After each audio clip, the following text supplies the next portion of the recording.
भारतीय मंच हो या वैश्विक मंच, प्रधानमंत्री नरेंद्र मोदी की मौजूदगी का असर लोगों पर इतना गहरा पड़ता है कि उनकी एक झलक पाने के लिए, पीएम मोदी को सुनने के लिए हर कोई उनका घंटों इंतजार करने के लिए तैयार रहता है। और इसी बात का ताजा उदाहरण देखने को मिला दुबई में, जब मोदी मोदी के नारों से गूंज उठा पूरा दुबई। प्रधानमंत्री नरेंद्र मोदी की सादगी, लोगों से हाथ मिलाकर उनका धन्यवाद उन्होंने किया। नमस्कार, स्वागत है आपका, आपके साथ मैं दीपेश बरगले। आप देख रहे हैं रिपब्लिक भारत का डिजिटल चैनल। वैश्विक मंच पर भारतीय प्रधानमंत्री नरेंद्र मोदी की मौजूदगी हुई तो पूरी दुनिया की नजर COP28 समिट पर अटक गई। मोदी मैजिक ऐसा चला कि पूरी दुनिया सांस बांधे सुनने को बैठ जाती है।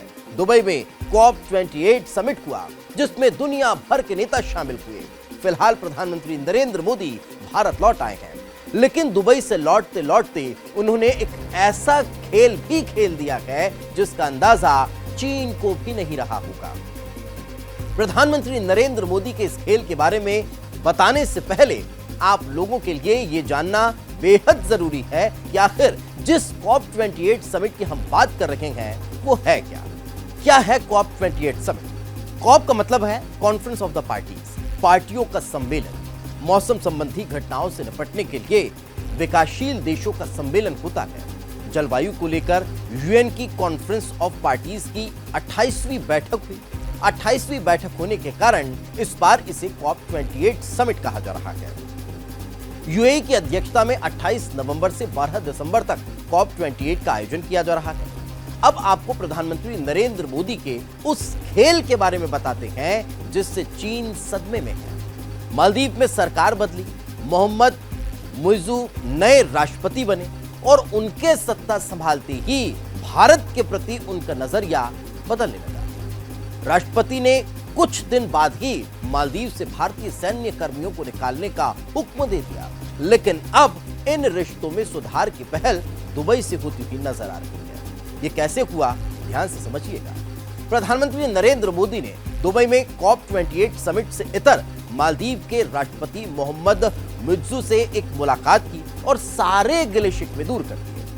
मोहम्मद मुइज़्ज़ू वही हैं जो राष्ट्रपति बनने के बाद से भारत के खिलाफ बयानबाजी कर रहे थे, पर जब मोदी से आमना सामना हुआ तो मुइज़्ज़ू भी हर बात पर सहमत होते हुए नजर आए। इस मुलाकात पर विदेश मंत्रालय ने बताया कि दोनों नेताओं ने दोनों देशों के बीच लोगों के आपसी संपर्क, विकास सहयोग, आर्थिक संबंध, जलवायु परिवर्तन और खेल सहित व्यापक द्विपक्षीय संबंधों की समीक्षा की है। दोनों नेताओं ने अपनी साझेदारी को और गहरा करने के तरीकों पर भी चर्चा की है। इस संबंध में वे एक कोर ग्रुप स्थापित करने पर भी सहमत हो गए।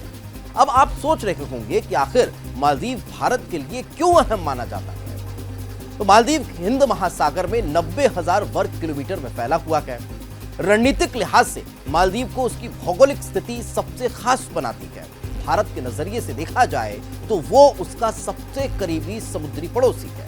लक्षद्वीप से मालदीव करीब 700 किलोमीटर दूर है और भारत के मुख्य भूभाग से 1200 किलोमीटर की दूरी पर। ऐसे में मालदीव को भारत की सुरक्षा के लिहाज से भी काफी अहम माना जा सकता है। रक्षा सुरक्षा के क्षेत्र समेत समग्र द्विपक्षीय संबंधों में मालदीव की पिछली सरकार के तहत प्रगति देखी गई थी, लेकिन मुइज़्ज़ू के आने के बाद स्थिति बदल सी गई है। इन सबकी वजह एक थी और वो थी चीन से मुइज़्ज़ू की यारी। मोहम्मद मुइज़्ज़ू को चीन का समर्थक माना जाता है। मुइज़्ज़ू का भारत को लेकर रुख पहले से बेहद सख्त रहा है। उन्होंने अपना चुनाव भी इंडिया आउट कैंपेन के साथ लड़ा था। अब अगर मालदीव में भारत की पकड़ कमजोर पड़ती है तो लाभ सीधे तौर पर चीन को मिल सकता है। मुइज़्ज़ू की मौजूदगी में अगर मालदीव में चीन की मौजूदगी और ज्यादा बढ़ती है तो यह भी भारत के लिए बड़ी चिंता हो सकती है। ये मुइज़्ज़ू भली भांति जानते हैं, लेकिन भारत के खिलाफ चीन की रणनीति पर प्रधानमंत्री नरेंद्र मोदी ने पानी फेर दिया है। पीएम मोदी की दुबई में मुइज़्ज़ू से मुलाकात चीन के लिए किसी झटके से कम साबित नहीं होगी। इसी तरह की तमाम खबरों के लिए सब्सक्राइब करें रिपब्लिक भारत के डिजिटल चैनल।